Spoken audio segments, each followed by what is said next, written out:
आप देख रहे हैं न्यूज़ सर इंडिया और मैं हूं अरफाज अमडांग। आज की खास मुलाकात में हमारे साथ मौजूद हैं सोशल एक्टिविस्ट श्रुति वर्मा जी।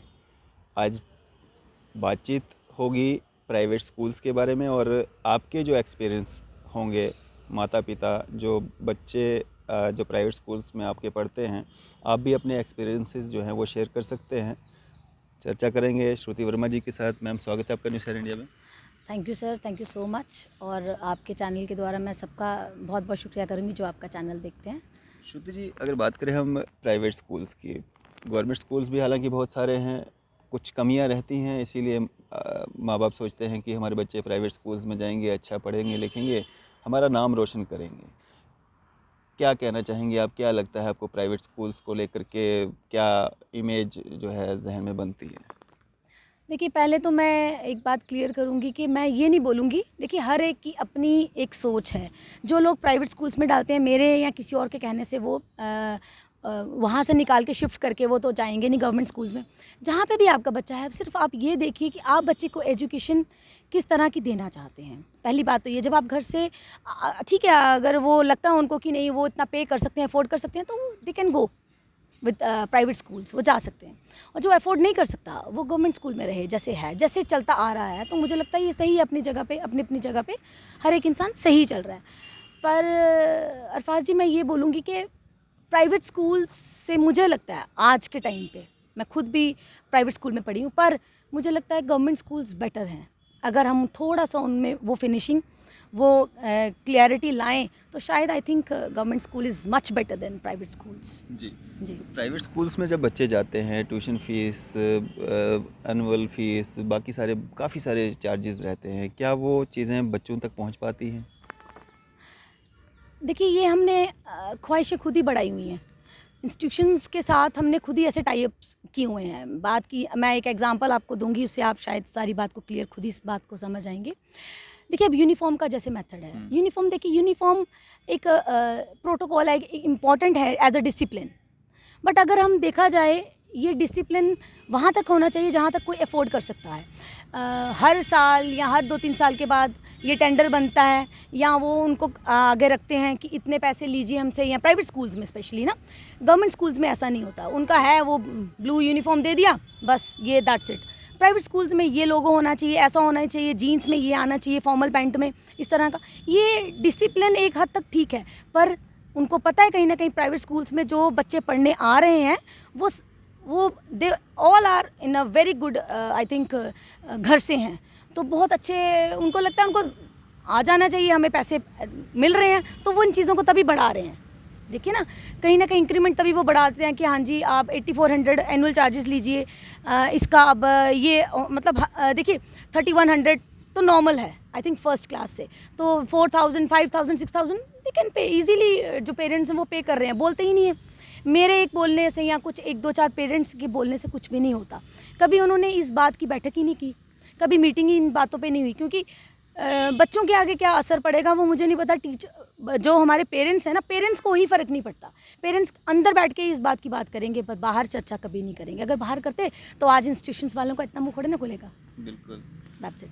मैम, जिस तरह से हम हर एक प्राइवेट स्कूल की बात नहीं करेंगे, मतलब कुछ प्राइवेट स्कूल्स हैं जो मिसयूज़ भी करते हैं, फीसेस भी ले लेते हैं, अपना बेस्ट जो उनको देना चाहिए वो भी नहीं देते हैं। अगर हम टीचर्स की बात करेंगे, कुछ स्कूल्स ऐसे भी हैं जिनके नाम उस तरह के नहीं हैं, या छोटे स्कूल्स हैं, प्राइवेट स्कूल्स खोल के रखे, टीचर्स नहीं होते हैं, फिर भी मतलब 2 टीचर होंगे, 8 क्लासें होंगी, वो कैसे डिलीवर करते होंगे, या बाकी सारी चीज़ें, बहुत सारी समस्याएं हैं।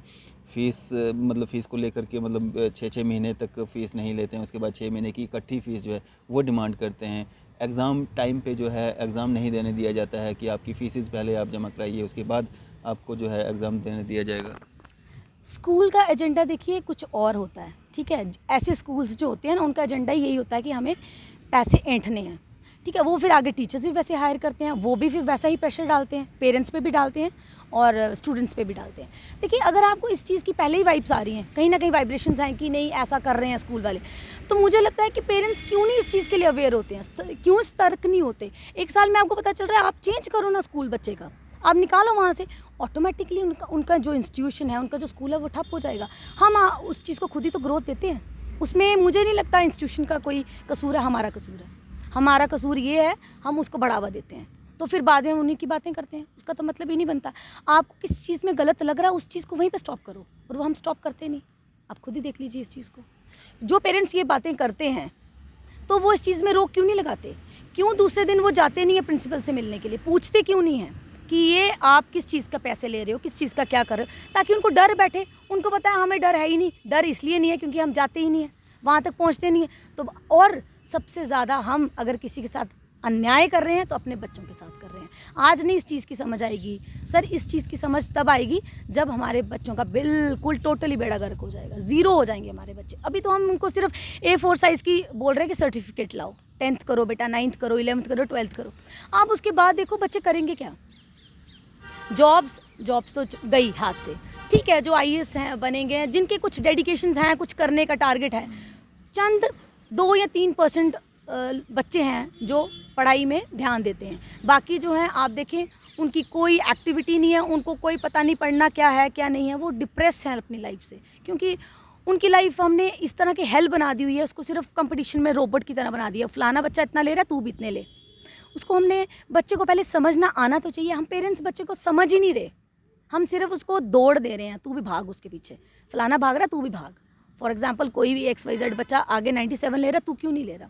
उसको समझ, उसकी पहले विज्ञान को तो समझो, वो चाहता क्या है बच्चा, उसको उसके दिमाग को समझो। बच्चा अगर एवरेज है, किस तरफ उसका ज़्यादा इंटरेस्ट है, रुचि, उसकी तरफ उसको ले जाओ। वो हमारे में है ही नहीं ये चीज़।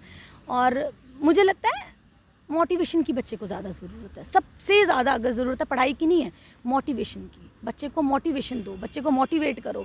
बच्चे को हमें कन्विंस करना आना चाहिए कि हम बच्चे को कन्विंस कर सकें अपनी बातों से कि बच्चे को चाहिए क्या, उसकी बात को पहले समझें। तो मैं ये आपके द्वारा, आपके चैनल के द्वारा रिक्वेस्ट करूँगी हायर एजुकेशन की अथॉरिटीज़ को भी, स्पेशली प्राइवेट इंस्टीट्यूशंस को भी, कि क्लास एक मोटिवेशन की ज़रूर होनी चाहिए। जहाँ पे आप इतने सब्जेक्ट्स पे प्रेशर डाल रहे हो, वो आपका प्रेशर सारा ज़ीरो हो जाएगा अगर आप उसको मोटिवेट नहीं करते हो। मेरे नज़रिए से मैं यही रिक्वेस्ट करूँगी कि मोटिवेशन होनी चाहिए पहले। अगर आप देखें, बच्चे का स्केल बहुत तेज़ी से आगे जाएगा अगर हम उसको मोटिवेट करते हैं। तो जो प्राइवेट स्कूल्स में पढ़ाने वाले टीचर्स होती हैं, उनका पढ़ा लिखा होना, वेल क्वालिफाइड होना कितना ज़रूरी हो जाता है? क्योंकि हम कई जगहों पे देखते हैं जो छोटे मोटे प्राइवेट स्कूल्स होते हैं, उनमें 8th 10th 12th पास जो लड़के लड़कियां हैं उनको भी रख लिया जाता है। उससे कहीं ना कहीं बच्चों पे उसका असर पड़ता है। बिल्कुल पड़ता है सर, बिल्कुल पड़ता है। क्योंकि जो एग्ज़ामिन करते हैं, वो ये एग्ज़ामिन करते हैं टीचर कितना पढ़ा है, टीचर का वे ऑफ टॉक, टीचर की एक उसका पंक्चुअलिटी, उसका एक कंसिस्टेंसी क्या है, मतलब उसका उन्होंने कुछ भी वो चेक नहीं करते जो एक्स्ट्रा एक करिकुलर एक्टिविटी होनी चाहिए बच्चे में। क्योंकि बच्चे को तभी आप पढ़ा सकते हो ना जब आप उस तरह के खुद शिक्षित होंगे। जब आप खुद वैसा आपके अंदर है ही नहीं, देखो ना, अब मेरे पास पंक्चुअलिटी नहीं है तो मैं उसको क्या दूंगी जब मैं खुद ही पंक्चुअल नहीं हूँ? मेरे संस्कार कैसे हैं, मैं वही संस्कार आगे दूंगी। जब टीचर के संस्कार ही आप इवैल्यूएट नहीं कर रहे हो तो फिर उसको पढ़ा आगे वो बच्चे को क्या पढ़ाएगा? लेकिन जो प्राइवेट स्कूल्स इनको हायर करते हैं, जो इस तरह के टीचर्स होते हैं, कम पैसा के लालच में 1000-2000 रुपया देते हैं मंथली, तो वो भी मतलब ज्वाइन कर देते हैं। उनका भी काम हो जाता है, भविष्य जो है बच्चों का ख़राब होता है। वो तो नेचुरली बात है ना। देखिए, उनको चाहिए कि हमसे आप जितनी पढ़ी हैं, फॉर एग्जांपल अगर वो 12th की हुई इसने या पार्ट फर्स्ट कर रही है, पार्ट टाइम कर रही है, ठीक है, तुम ले लो 2500-3000 बच्चों को पढ़ा दो। उनका भी कुछ नहीं गया, उनका भी कुछ नहीं गया। जिनका गया उनको समझ ही नहीं आई। पेरेंट्स का सब कुछ गया पर पेरेंट्स को समझ नहीं आई। पेरेंट्स अभी भी मैं आपके चैनल के द्वारा यही बोलूँगी पेरेंट्स को, प्लीज़ अवेयर हो जाओ। अभी भी कुछ नहीं बिगड़ा। देखिए, हमारे अंदर एक ही प्रॉब्लम है, हम सिर्फ देखते हैं हमारे घर में आग लगी है ना तो हमें घर में ही बुझानी है, बस। बाहर वाला मर रहा है, सड़ रहा है, गर रहा है, जो मर्जी हो भाड़ में जाए, हमें कोई लेना देना। हमें ये सोचना चाहिए, अगर हमारा बच्चा, हमें बच्चे को ये शिक्षा दे, 97% मार्क्स लेते हैं, मुझे लगता है उन बच्चों को ये हमें ज़्यादा शिक्षा देनी चाहिए कि बेटा आप दूसरा बच्चा जो एवरेज है उसको अपने साथ लेके चलो। तो इसी तरह से तो वो उसको संगठन की समझ आएगी कि हमें यूनिटी क्या है, यूनिटी स्ट्रेंथ एक था मॉरल, तो वो हम भूल गए हुए हैं। इस चीज़ से उस बच्चे को समझ आएगी कि दूसरे बच्चे को भी मुझे साथ लेके चलना है। जब वो इस चीज़ को समझेगा, ऑटोमेटिकली मुझे लगता है यूनिटी भी आ गई और बच्चे आहिस्ता आहिस्ता इस तरह से ग्रुप बनेगा और हमारा देश ऑटोमेटिकली आगे चलेगा, तरक्की करेगा, बिल्कुल करेगा। श्रुति मैम, अगर बात करें हम जिस तरह से जब से कोरोना शुरू हुआ था, कोविड-19 2019 के बाद से जिस तरह से एक समस्या पेंडेमिक जो आया था, उसके बाद एक प्रचलन चला था प्राइवेट स्कूल्स के माध्यम से भी, गवर्नमेंट स्कूल्स के माध्यम से भी बच्चों को पढ़ाई का नुकसान ना हो, मोबाइल पे जो है उनका ऑनलाइन स्टडीज़ होती थी। लेकिन देखने में ये आ रहा है कि अब पढ़ाई को और ज़्यादा आसान करने के लिए या अपने ज़िम्मेवारियों से कहीं ना कहीं दूर भागने के लिए जो है अब माँ बाप पे जो है बर्डन ज़्यादा बढ़ाया जा रहा है, क्योंकि हर बच्चा मोबाइल अफोर्ड नहीं कर सकता है, हर माँ बाप बच्चे को मोबाइल नहीं दे सकता है। वो मजबूरियाँ थी जिस कारण माँ बाप ने बच्चों को मोबाइल्स प्रोवाइड किए थे, लेकिन अब कोई मजबूरी नहीं है। तो फिर आज भी क्यों व्हाट्सएप पे जो है सारी पढ़ाइयाँ हो रही हैं, सब मैसेजेस जो हैं व्हाट्सएप के द्वारा, ग्रुप्स के द्वारा जो हैं वो भेजे जा रहे हैं? ये बहुत अच्छा सर आपने क्वेश्चन किया, ये बहुत इम्पोर्टेंट भी था।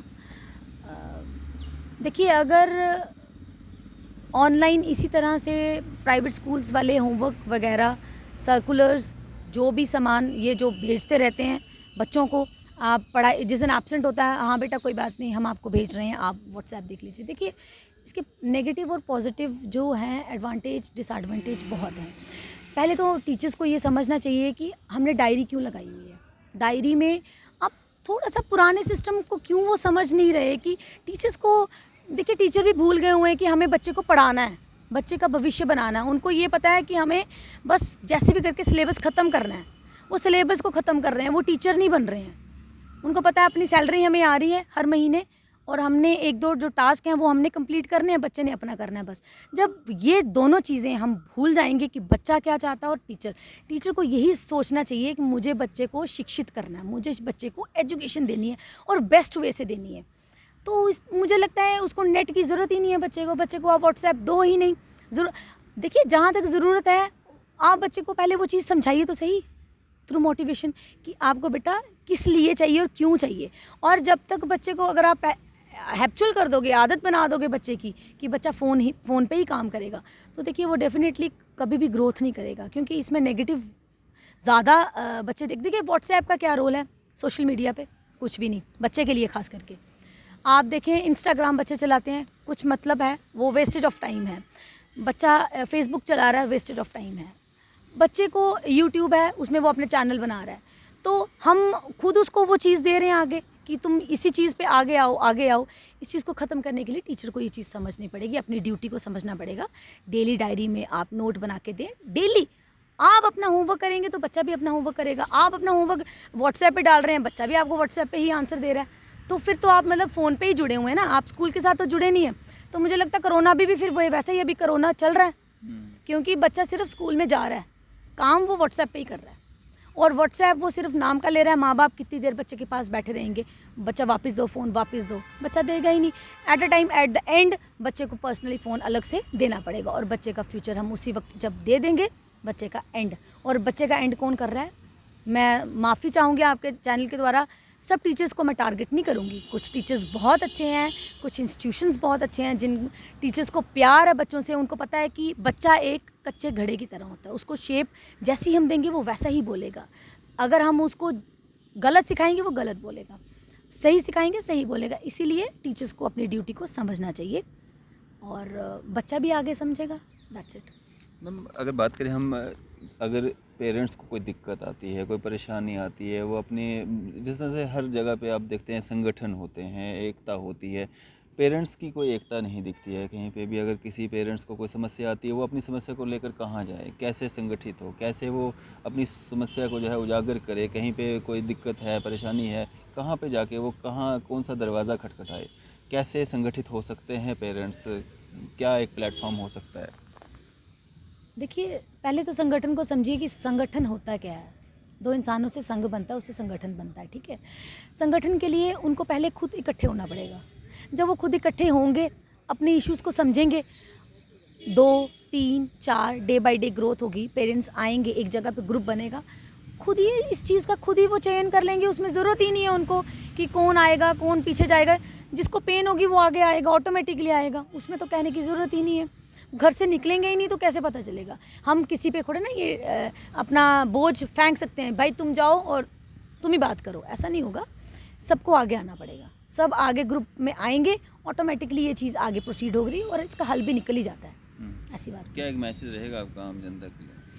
मेरा मैसेज यही रहेगा कि टीचर्स अपनी ड्यूटी को बखूबी निभाएं और ये जो फ़ोन बाय फ़ोन आप काम दे रहे हैं, सबसे main moral of the story and यही आज निकलेगा कंक्लूज़न, इस चीज़ को बंद करें कि नेट ये फ़ोन चलाना स्कूल में आप दे देंगे और कहेंगे उस पर ही काम कीजिए, उस चीज़ को बंद करें और अपने काम को समझें, डायरीज़ में दें, पेरेंट्स के साथ आप इंटेलेक्चुअल हों, उनसे बात करें इस बारे में। और मुझे लगता है डे बाय डे बच्चे को समझ आ जाएगी कि हमें फ़ोन से पीछे हटना, और क्यों हटना है उसको समझाइए, बच्चे को डेली समझाइए, मोटिवेट कीजिए बच्चे को, मोटिवेशन दीजिए बच्चे को। जब आप मोटिवेट करेंगे बच्चा ऑटोमेटिकली समझेगा। ऐसा हो ही नहीं सकता कि बच्चा ना समझे। अगर आप बच्चे के दिमाग में 97% का कीड़ा डाल रहे हैं तो अगर मोटिवेशन का कीड़ा डालेंगे तो वो क्या समझेगा नहीं, वो ज़रूर समझेगा।